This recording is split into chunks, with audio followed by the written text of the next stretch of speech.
well, it got all the way up to here. It was coming into the garage, and I mean, I got a little concerned. Went outside and tried to clean out the gutters a little bit in the middle of the night because it was flooding. But other than that, we're used to this. It happens all the time, but it never gets this bad.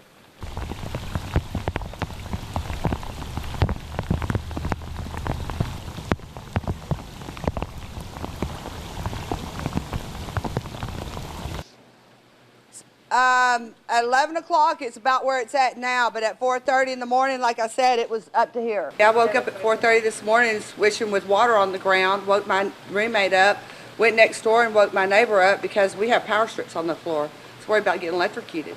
But our phones went off like crazy during the night, so we already knew. We already knew. And then my kids started calling, telling me not to go anywhere.